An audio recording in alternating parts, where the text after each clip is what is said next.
Good evening, everybody, and a very warm welcome to the biggest Man United fan channel in the land. This is the United Stand. It is Thursday evening, and this is your Manchester United news. Thank you very much for joining me. Your headlines this evening: major setback as Omar Berrada and Dan Ashworth delayed moves to Manchester United. Frimpong could be coming through the door at Manchester United. We will look at that. A few other little bits to get through, and later on, straight after this, Mark Goldbridge will be doing the watch along for Brighton against Manchester City. But great to have you on board. Thank you very much. Kev Army, get it going in the live comments if you want. It's not actually a thing, but if you want to do that, then feel free to do it. And as I always say, make sure to finger that like button. But let's get straight into the news. And this was breaking news whilst I was on the way to the studio, and it is the fact that I think we'll touch firstly on Dan Ashworth. The major one that has just broken is the fact that Dan Ashworth is set to take Newcastle United to arbitration. Easy enough for me to say here on a Thursday evening on the United Stand, to help facilitate his move to Manchester United. Now, it goes on to say that Newcastle was seeking as much as 20 million in compensation for Dan Ashworth. But with United unwilling to meet that figure, the matter is now on course to be decided by a third party. It is anticipated the case will start in May and take a number of weeks. And this is coming in from David Ornstein from The Athletic. I feel like the last time I did a show, we did get a bit of breaking news, and that was to do with Jason Wilcox. Jason Wilcox is obviously through the door. He was at Old Trafford last night to witness Manchester United beat Sheffield United 4-2. So I'm going to say it again, the wheels are in motion, and it is a setback, because if this does go on till May, possibly if it takes 3 to 4 weeks for Man United and Newcastle to negotiate Dan Ashworth, it is a bit of a headache, because we know that the rebuild at Manchester United this summer is absolutely huge. And to not have this influential figure, this person who is going to be making huge calls, not to have that person in at Man United for the summer rebuild is going to be a huge headache. United need to really play the cards right with this one. And in terms of Newcastle, from Newcastle's point of view, it's a bit like, you know, being dumped by your girlfriend, isn't it? That's what Dan Ashworth has done to Newcastle. He said, I've had enough. I've found somebody else bigger and better. I'm going there, man. Well, I'm moving to the other side.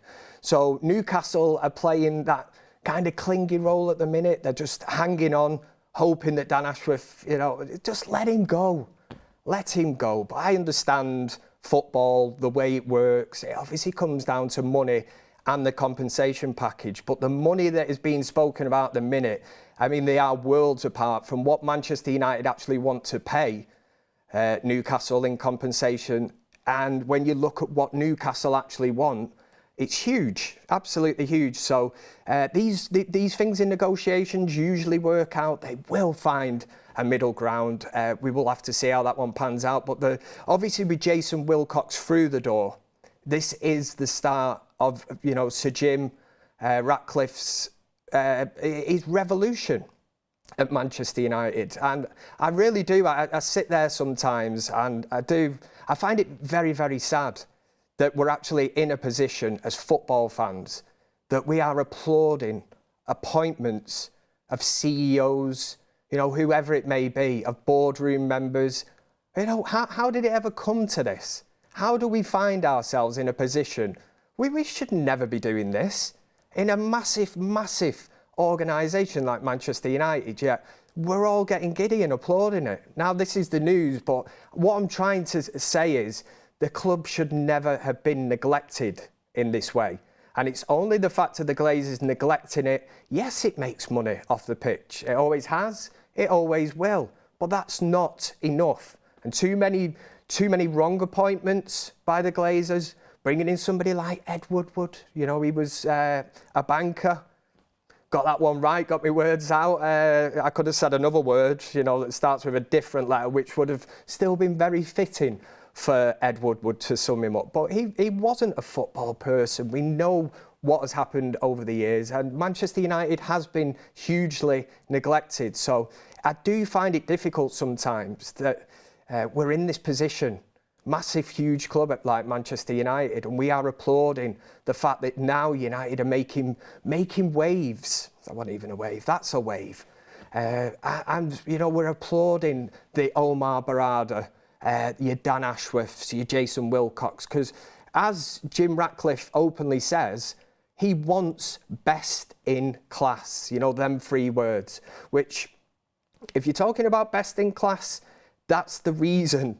The last time I did a live show on the Thursday night, I was missing last week because I was stuck in traffic, but I was saying best in class. Why is Gareth Southgate being mentioned? Why is Graham Potter being mentioned? Because they are not best in class. Now, if INEOS view them as best in class, then I do worry. I really worry. And this is maybe where INEOS need that help, and they realise that a Dan Ashworth and Omar Berrada getting these, you know, these forward-thinking people, the ones that can make the huge decisions to put Manchester United back on the map, and where us as supporters believe that we belong. We've fallen off massively. You know, we've got left behind. You don't see a club like Manchester City, you know, applauding back, you know, staff in the background, you know, oh, we've just got this CEO, we've just got this, that, because they've got it set up. You know, they don't have to mess around with things like this. Yet here at United, we find ourselves applauding this kind of thing, but it's long overdue. So obviously the breaking news this evening is that it is looking like the negotiations, however it will go, but the fact that Dan Ashworth is so desperate to join Manchester United, which of course he will be, there's only so much grass she can cut.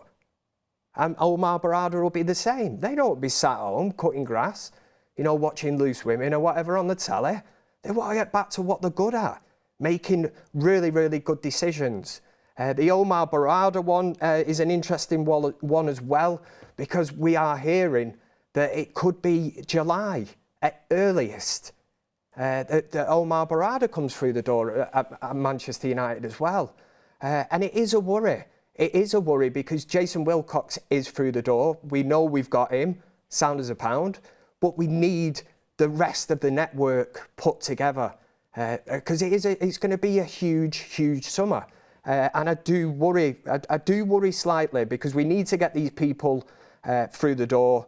We need to get cooking. That's what we need to get. I'm just making sure my live chat is working. It seems to be. Let me just have a look.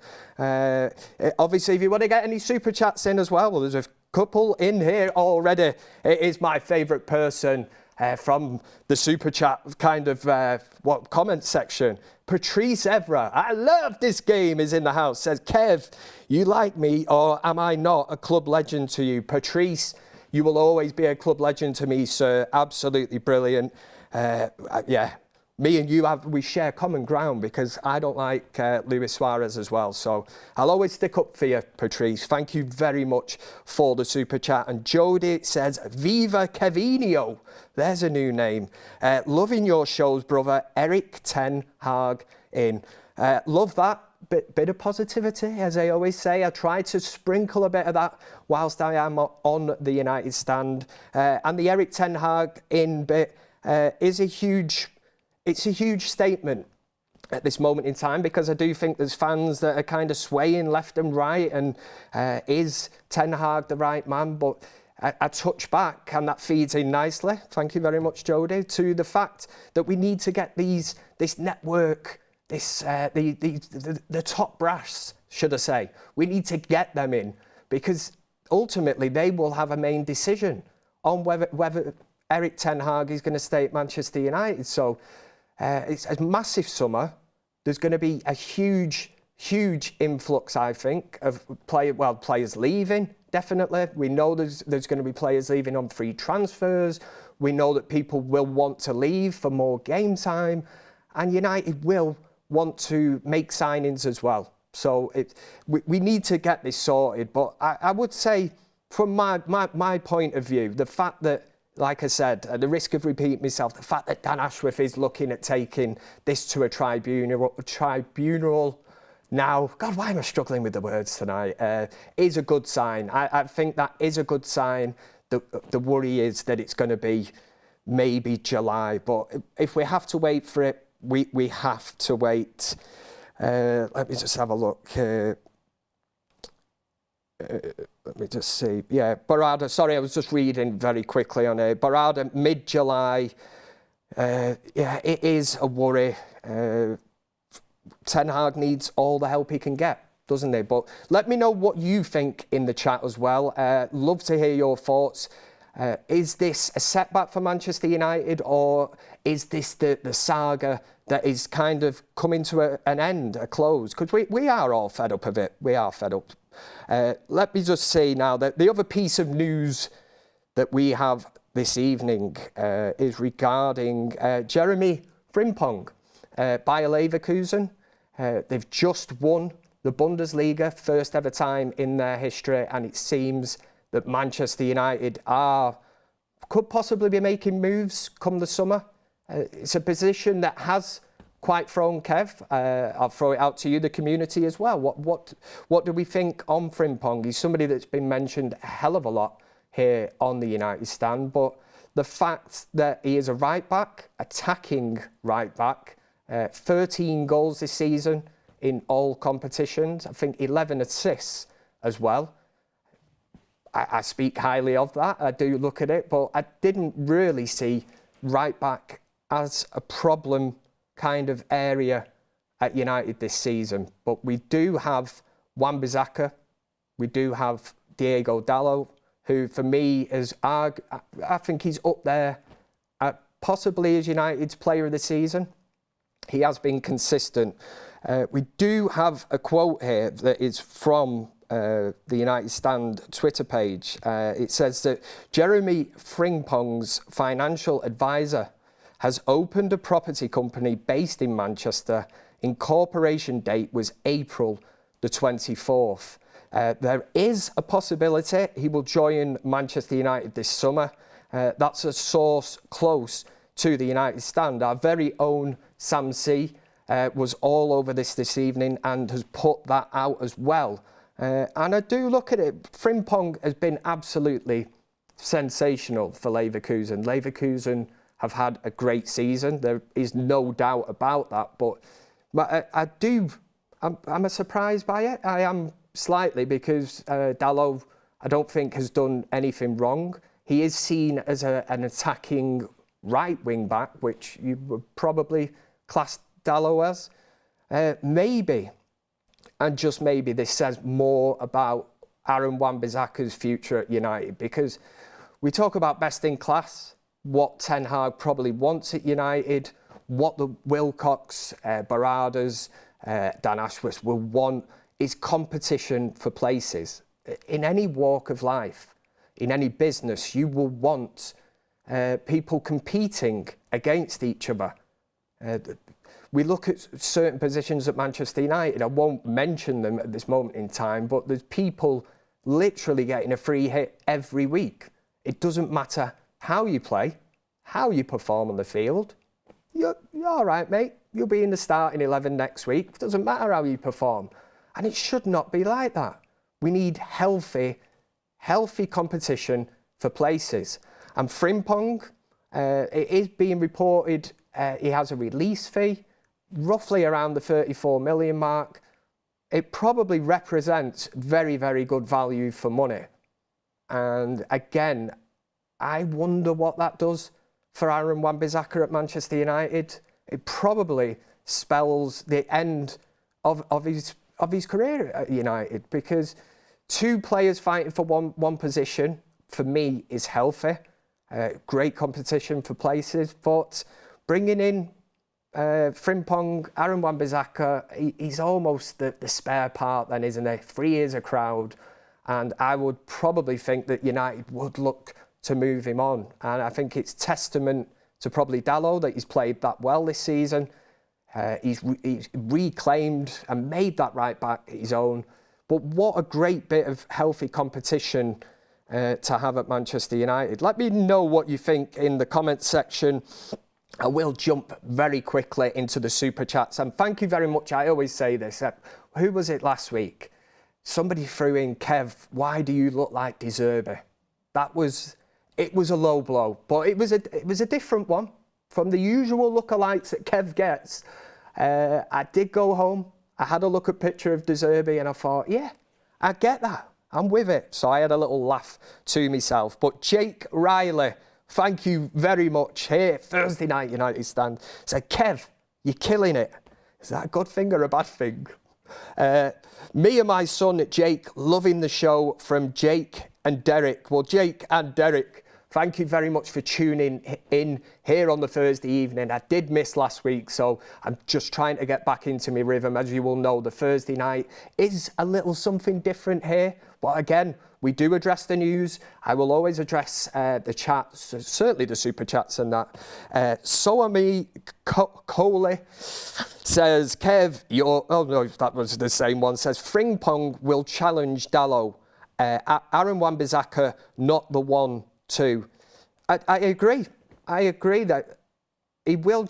He's going to have to. If United are going to outlay 34 million on a player of Frimpong's kind of calibre, you've seen what he's done. Listen, there will be this argument. It's the Bundesliga. It's this, that. What Leverkusen, Alonso has done for that team this season is absolutely incredible. To win the first ever Bundesliga title, you know, Bayern Munich had won it, 10 consecutive sort of seasons, something crazy like that. They literally dominate it, which probably says more about Harry Kane. He must be thinking, bloody hell, man, I've just signed for the bare minimum that Bayern Munich would usually win is a Bundesliga, and they haven't. And that team probably will get picked apart. It's very unfair, but the eyes of the world will be on a team like that. And it was like quite similar to Erik ten Hag when he was back in his Ajax days. You look at the players that he had, the Frankie de Jongs, even there was loads of players. That team was broken up, and it is because if they have a good campaign and they look at the way the football is being played, it's just a sad reflection of football. But to somebody like Frimpong, would he want to move to Manchester United? That is a huge question in itself. Or will he be sold the vision that Manchester United, the INEOS kind of thing, and the fact that Manchester United are making these waves, they want to become this major powerhouse in English football again, in European football. That could appeal to Frimpong. You know, some people might look, and from an ambitious point of view, Frimpong could look and think, well, I've just won the Bundesliga with Leverkusen. Can it get any better than that? What can Leverkusen do next season? And simply, if he fancies another challenge, what more of a challenge can you get than coming to Manchester United? Because it has been a poisoned chalice. We see manager after manager, and that's the uncertainty sometimes that players probably look at and think, don't fancy that. Yes, United are a huge club, but players have short careers and they will want to be successful within that short period of time. It's whether a Frimpong could look and think, I'm going to go there, you know, make this. As United supporters, that is what we want. We want players saying the right things, that we want players to come to Man United to play for the club, for the badge, and do the business. And that's what it's all about for me at United. You know, forget the social media side of things and the fact that United have so many, you know, whatever, subscribers, followers, this, that. I know it's a modern day thing, but Frimpong, it's things for him to think about. Terence Roberts, we've got a super chat, thank you very much, says, no Southgate, no Potter, keep the status quo, Erik ten Hag. I do like the fact I'm hearing, you know, a bit of positivity in regards to our manager. because a lot of people do fear that once INEOS they have got the legs firmly under the table at this moment in time. But like I said, I hark back to best in class, and I fail to see where a Southgate and Potter fit in there. And it kind of reminds me of a time when I was on the United stand when we were after Pochettino.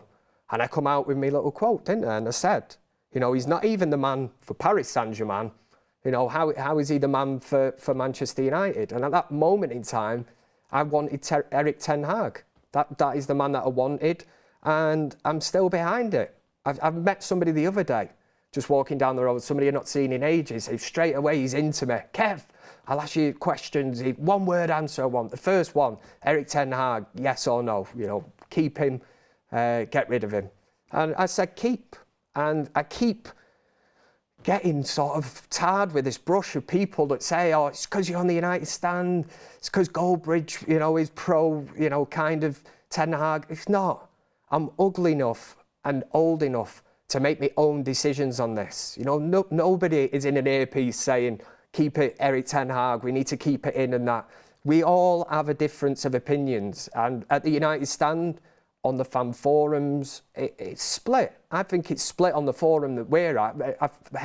It's 50-50. Erik ten Hag in, Erik ten Hag out. You know, why can't you be in between? I think that creates such a divide. You know, people talk about this toxic kind of thing of being in or out. Why can't you just be sat on the fence, peering left and right? That people, you know, why do we have to have this kind of thing, inners, outers, you're Erik ten Hag in, well, what if you just, at crossroads at this moment in time? What's wrong with not being able to make a decision and saying, well, do you know what? We'll see how we get to the end of the season.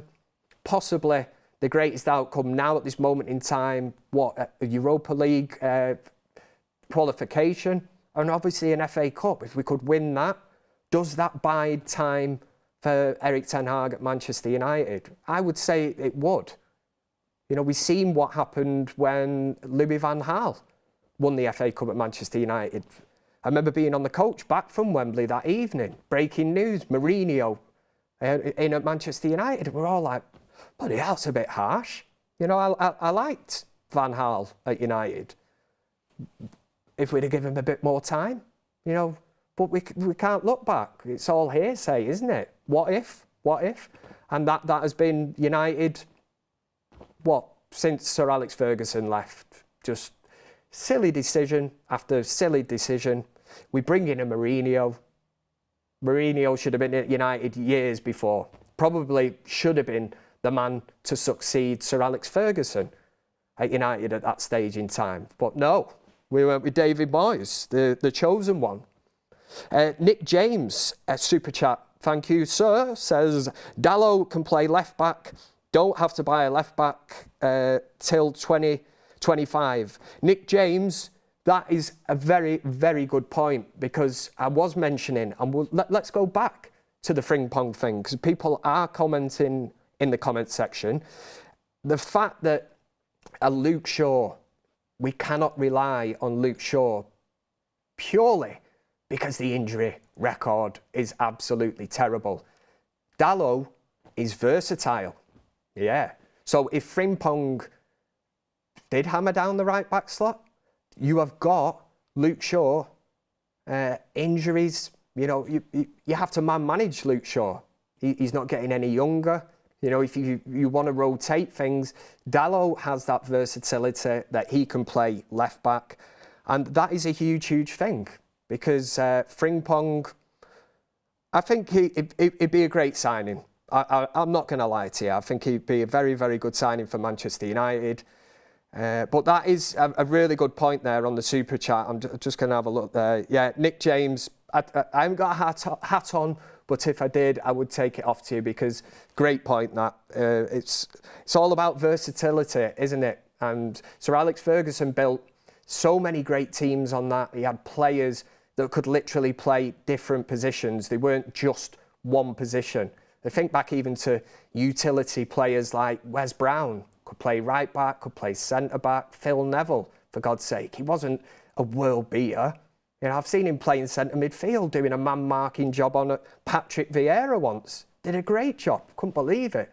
But his position was a left-back. You had Gary Neville, could play right-back, could play centre-back. So many players, and it makes it a lot better as a manager, because if you've not just got this one player that's kind of just one position. You know, it's quite great. It's great to have that versatility.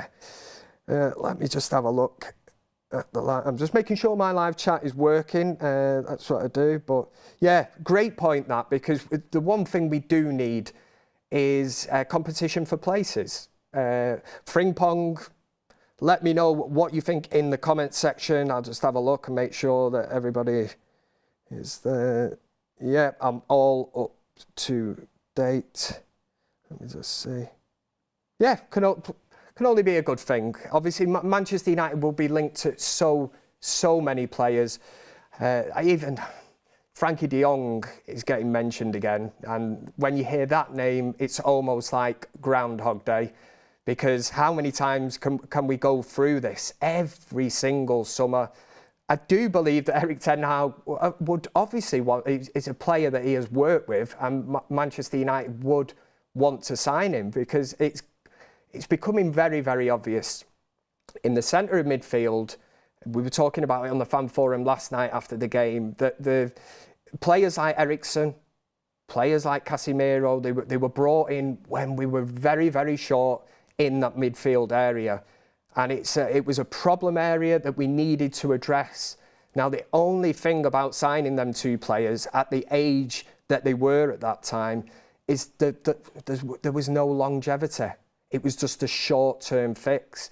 And in respect of Casemiro, a very, very expensive short fix. And I still love Casemiro, but it's becoming glaringly obvious, easy enough for me to say, that it's becoming an issue. It is. And I know he goes through these patterns where if he's suspended or he gets injured, it does seem to take him 4 or 5 games to get back into his groove, which in Premier League terms is very, very, it's difficult, because you don't have that time. Every game, every week, there is no easy game. The way the table is, everyone can beat each other on their day. It's a competitive league.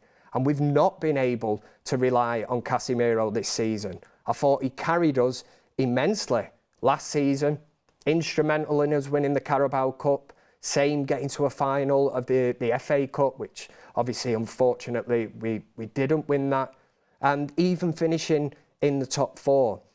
But the midfield area is going to be another area that Erik ten Hag now will probably need to address. Christian Eriksen plays last night. You know, I thought he was brilliant, but up to 60 minutes, maybe, you know that his legs are going to go, and he can't do that. Ricky was on the forum last night, disagreed, thinks that, you know, he can do it. Not at the top level.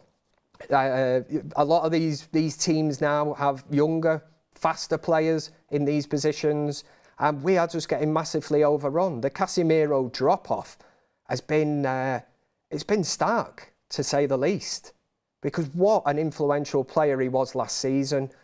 The drop-off is there now. What did Manchester United do this summer?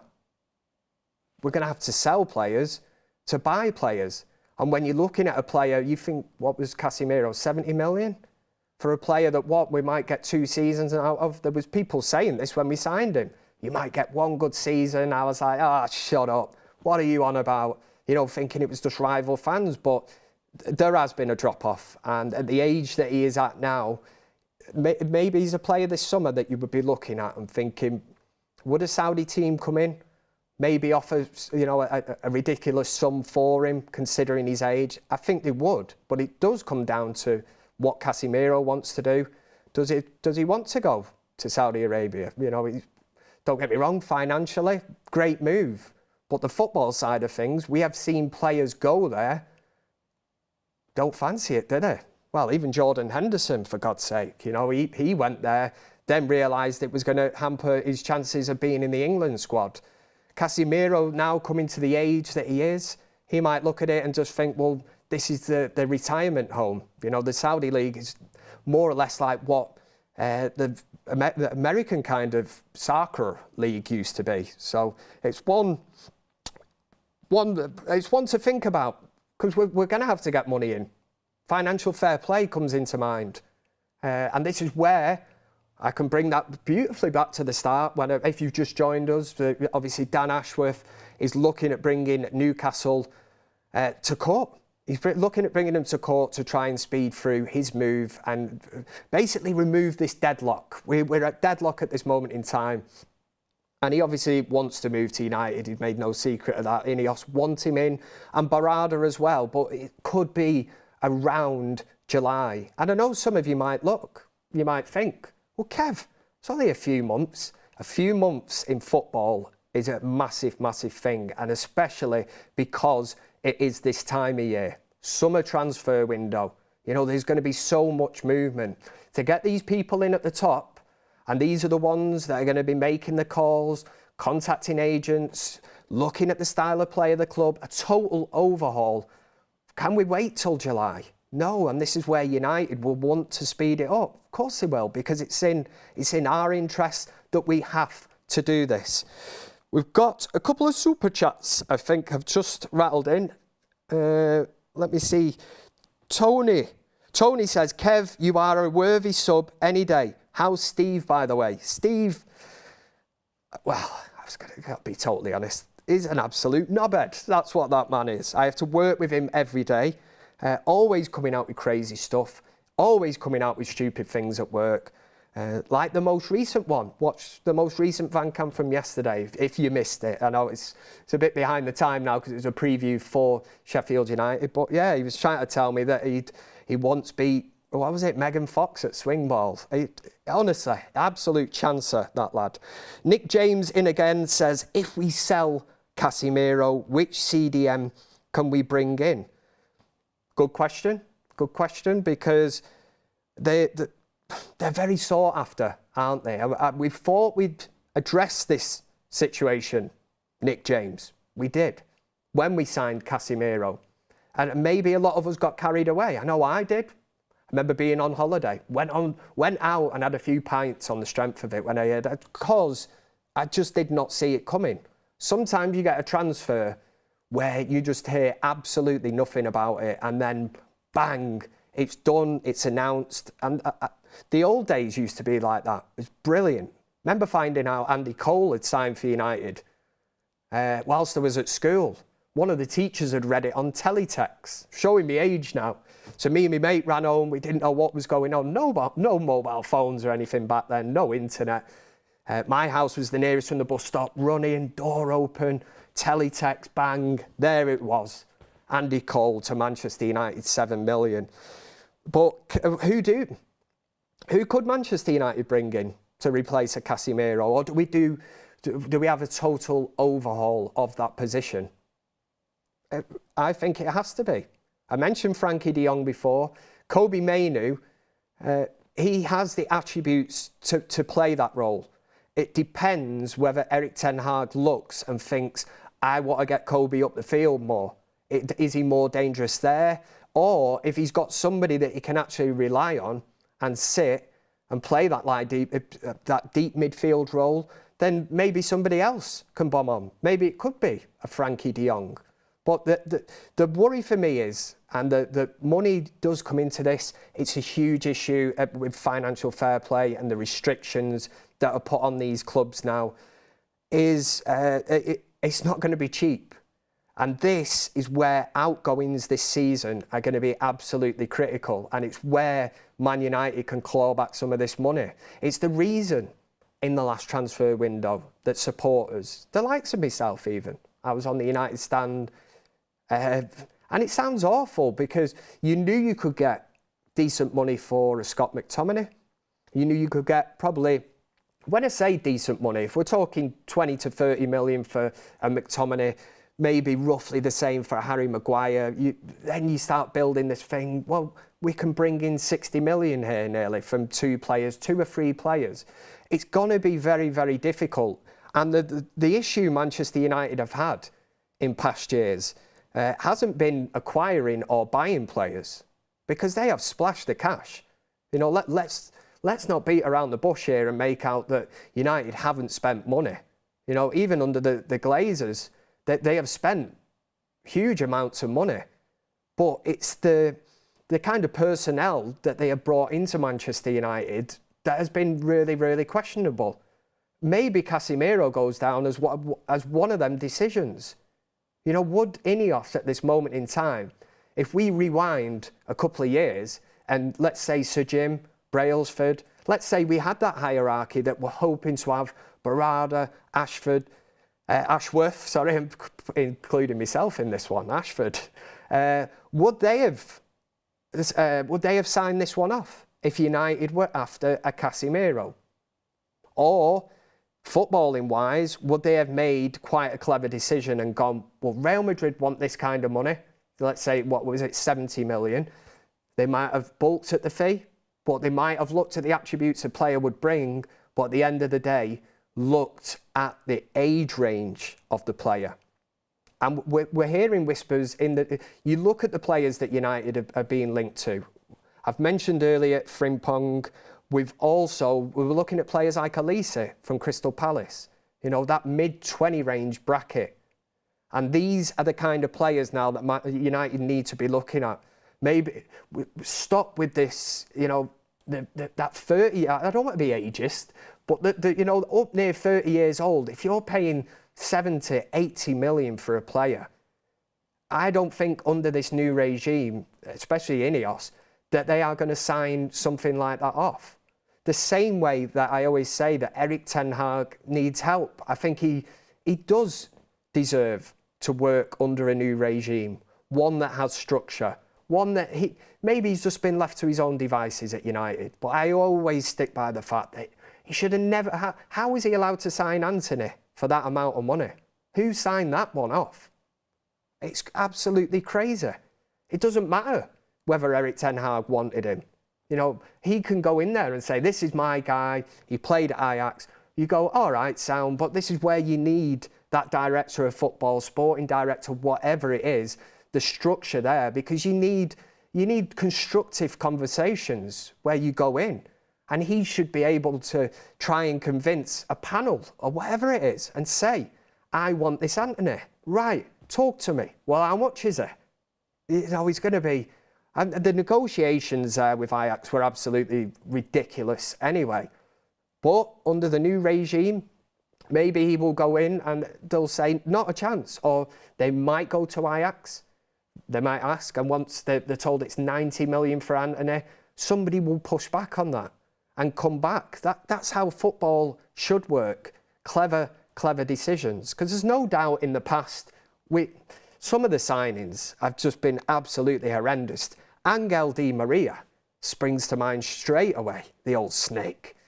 You know, he wanted to go to Paris Saint-Germain. He wanted a move to Paris Saint-Germain. It didn't go through because of financial fair play, but they kind of told him, well, we can sign you next season. In between that, Manchester United make a move because they've got wind that he might be interested in coming to United. He's a big name. You know, that summer, he was man of the match in the Champions League final for Real Madrid. Another one where I thought, no way have we signed Angel Di Maria. And what happened? He looked all right for a bit, drops off. He was gone within a year and goes to PSG. It was almost like it was all part of the plan. And Manchester United absolutely played again, paid top dollar for him at the time. And it has happened so many times over the year where we paid big money. Radamel Falcao was a huge risk that didn't work out. And this is going back years ago. You know, off the top of my head, there's just been so many ridiculous signings where maybe you get a bit giddy, but is that what the club wanted? Did they want us, you know, like to keep the wolf from the door? Oh, I'll give him a shiny new toy, you know, it'll keep him quiet for a bit. Yeah, well, it probably did, in theory, until we kind of seen these players for exactly what they were. Motivated, what, by football? No, not really. Money. And that's where United have been it's ridiculous again. And this is where the top hierarchy at United need to get hold of things. You know, no more stupid superstar signings. You know, big names coming to the end of their career. You know, we're struggling at this moment in time. We've got a player in Marcus Rashford, 25, 26 years old, should be coming into the prime of his career, you know, and that's an issue in itself. There is so many players at United that we've struggled to sell. And that money can come in and it can be better used to strengthen our squad. But last summer, when you've got a player like Scott McTominay, and fair play to him, and one thing I will say, you know, I get it. He's been at Manchester United since a young boy, and it must be such a difficult thing to have that conversation where a manager is telling you that you're not wanted. You know, he's telling you, you've been here since you're a kid, Scott, but let's just say, for instance, West Ham have just come in, we're going to accept the bid, we'll leave it up to you. Now, if Scott McTominay turns that down, that is his prerogative. That is entirely up to a Scott McTominay. It is not up to supporters to start losing it and going mad and going, oh, for God's sake, you know, just get out of this club and all. I do not like that. Scott McTominay's been here since he was a kid and he's on a contract. It is a different story if a contract runs out. If a player's contract runs down and the club say, I'm sorry, Scott, but we're going to let you go. We're going to sign somebody else, and that is, it's mismanagement again, because how many players at United are on mega contracts? Anthony Martial, for God's sake, go back to the days of Phil Jones, how that guy ever got contracts season after whatever 3-year contract, basically constantly injured. But the fear of United, and I hope this goes as well, because keeping a player as an asset just because of the fear that you're going to lose them for free when you think that you might get £5-6 million down the line, well, do the maths. If you're paying this player a weekly wage of 100 odd grand over a 3-year period, it doesn't make any sense. You know, like when we kept Jesse Lingard at United, what was the point? What was it, West Ham? There was another team at that time come in for Jesse Lingard, and United decided, no, we're going to keep him. Why? We didn't play him. At that stage, you might as well bring the money in. It's going to be a huge problem this summer. Again, Harry Maguire is another player that's on a huge contract at United who turned down West Ham in the summer, a player that we were probably looking at again and thinking, if he makes the move, we get this money in, we can reinvest it into the team. But when he makes the decision, and when he made that decision and said, I don't want to go, fair enough, he's on a contract. The club give him that contract. It's legally binding if he don't want to go. You know, if the club want to be absolutely shithouses and make his life a misery and play him in the under-18s and that, then that's just an awful look. It's an awful move. And in fairness to Harry Maguire, last month we have needed him because we have had serious issues at the back, and he has stepped up. But come the summer, what do you do? Do you have that conversation again? Or is this now where the new structure comes in, where they will bring players in and say, you are surplus to requirements at United.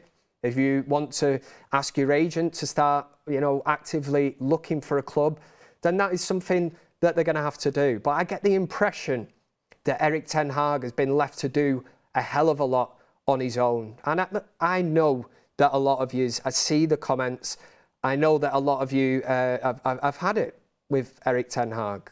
I get it. I'm not trying to be some kind of top red mentality, where I'm like, just back the manager. I think he needs time under this structure. I really do. And if he fails, let's say you give him another season, another transfer window, one last season, next season. If he's not doing it then then I will quite happily hold my hands up and say, do you know what? It's just not worked out. Because surely, if you've got the right people above him, then we should start to see improvements on the pitch. You know, there was a story last night that apparently Jason Wilcox, who obviously was at Old Trafford last night, had said to Ten Hag, or there was a story saying that he told him to play possession-based football last night, which was evident. But I'm thinking, seriously, you know, do you not think that Erik Ten Hag wants to play this way and has probably been trying to play this way all season? Was it not the fact that it was Sheffield United, they're rock bottom of the bottom of the league? You know, they're not a great team. You know, they're not great. And they're the kind of games United should be dominating. In the first 20, 25 minutes of last night, you've got a point where you've got 83% possession. That's how United used to be. If a team like that come to Old Trafford, they knew it was going to be backs to the walls, try and sit in deep, low block or whatever, but there was just nothing they could do about it. But it was a bit of a strange game that last night at United. But Ten Hag, I give him time, I really do. And some people think that time is up, but you've got to be impressed the fact that he has got us to another FA Cup final, second year in a row. Some people will be totally negative and say, well, what's the point? We're going to get smashed by Man City and all that. Yeah, that's the spirit. That's what I like to hear. But yeah, I think he deserves to work under INEOS. And if INEOS make that call, the worst case scenario is that INEOS decide to cut ties with Ten Hag this summer, because I don't have faith in them to bring in the right person. And it really is a worry, especially, like I said earlier, when you see the names Southgate and Potter, what are they going to do? What are they going to do? Gareth Southgate, my personal opinion, he's not even the right man for England. So why is he the right man for Man United? Who in their right mind, a Manchester United fan, would think that is a great fit, a great appointment? You know, England or the FA signed Gareth Southgate because he is a yes man. He's just a guy that they send out, just talks a load of crap. You know, he looks, well, I say he looks all right. He's just sent out because he speaks well. You know, England should have been a lot more successful under Southgate, and they haven't been. They probably should have won a World Cup. They certainly should have won the Euros. That was his negative football. And what? You want that negative football at Manchester United? He has got a generation of players at England, Southgate, that is an embarrassment of riches. You're talking FIFA, all days championship manager, whatever. That squad is absolutely ridiculously good. And Gareth Southgate, from my point of view, is failing. You know, doesn't know what to do with a player like Phil Foden. Where do I fit him in? Are you being serious? You know, Phil Foden, what a player. He's got an embarrassment of riches. A Saka, Harry Kane up front. It's insane, the team that he's got. And I've got no faith in him at the Euros this summer. I think it'll be the same old, like the Euros when they go 1-0 up against Italy. They should have took the game to them. They had Italy on the ropes at that stage. But what does Southgate do? You know for a fact that was an instruction to hang back, to sit back and play that negative football. And it come back to bite him big time. It did. And that's why I don't want a manager like that. If Gareth Southgate has got the best in class, let's say, he's got the best English players to choose from, an embarrassment of riches, what's he going to do at Manchester United? If he can't get a tune out of that best crop, generational talents at England, how is he going to get a tune out of the players at Man United? And I hear the links. This England, Luke Shaw will love him, Rashford will love him. Yeah, well, I won't.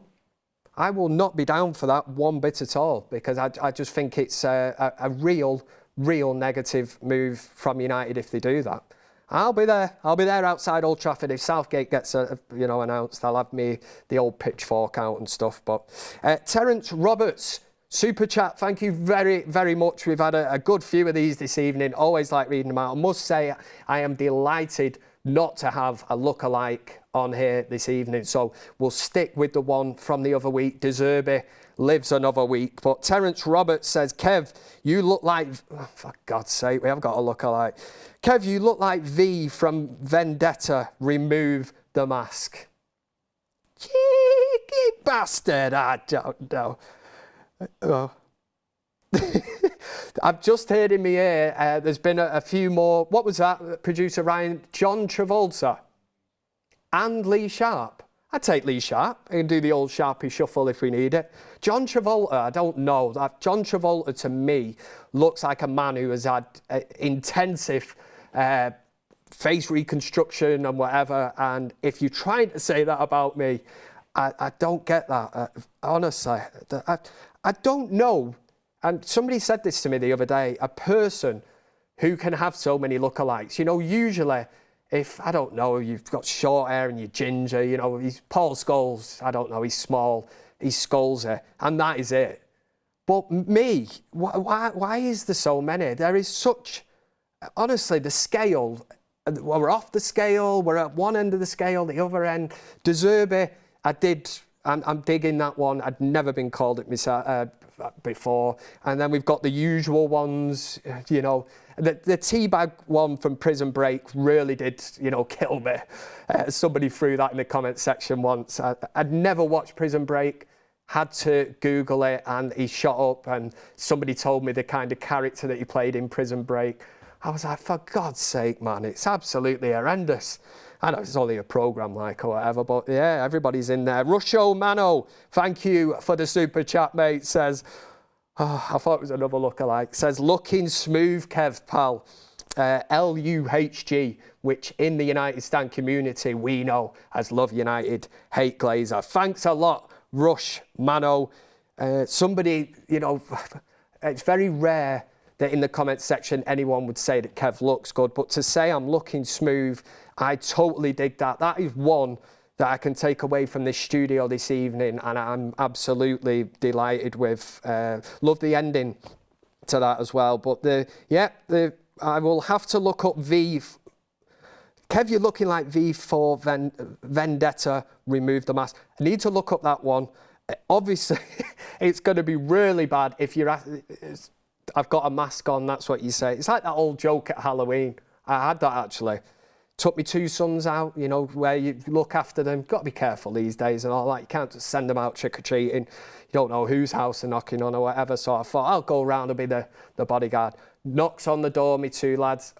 Guy opens the door, looks straight past him, says to me, hey, mate, take off the mask. I was like, yeah, knobhead. You know, I was fuming, absolutely fuming. I was like, put some sweets in the bag for him. We're away from here.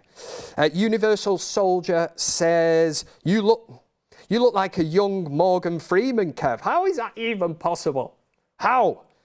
Honestly, man, Morgan Freeman. I know who Morgan Freeman is. It's not even like I need to go home tonight to Google this one, but make it make sense. Somebody in the live comment section, honestly, we are coming towards the end of the show. I absolutely, these lookalikes now are just, they're becoming ridiculous. They really, really are becoming ridiculous. How can you go from De Zerbi last week, which I agreed with, you know, I'm big enough to say, all right, I looked at myself up on the screen, I thought, I can see a resemblance. I'm looking up at the screen now, and Morgan Freeman is not looking back at me. He is not. You know, De Zerbi is looking back at me. But thank you very much for all the super chats. I will just check with producer Ryan. Are we ready to end? Oh, the only reason I did say that then was because Mark is ready to go live on That's Football this evening. He has got Brighton against Manchester City. Them knobheads from the blue side of Manchester. It's an away game, so they won't have any issue filling the stadium because it'll be, you know, mainly Brighton fans that are there. But Mark is doing the watch along for that. So Goldbridge is always good crack. You want to get yourself over there. Forget the fact it's Brighton. Forget the fact it's them Blue Nose Knobheads Man City. If you want to, he's not actually live yet. So I've just been told to kind of freestyle, which I'm quite happy with. Do you know what I will do? I will go into, let me just see, I'll change that into the normal chat. I will just have one very quick look at the live chat. Lots of laughing emojis. People, what is it, the Morgan Freeman lookalike? Is that what we're laughing at? Anyway, I think we will leave it there. It's an absolute pleasure, as always, to do the Thursday night show here on the United Stand. I'm actually like kind of getting into my groove, but I do have to finish because Mark is now live on That's Football. If you want to get yourself over there, it's Brighton, it's Manchester City, and like I said, you've got Goldbridge. He's got good old crack on there, isn't he?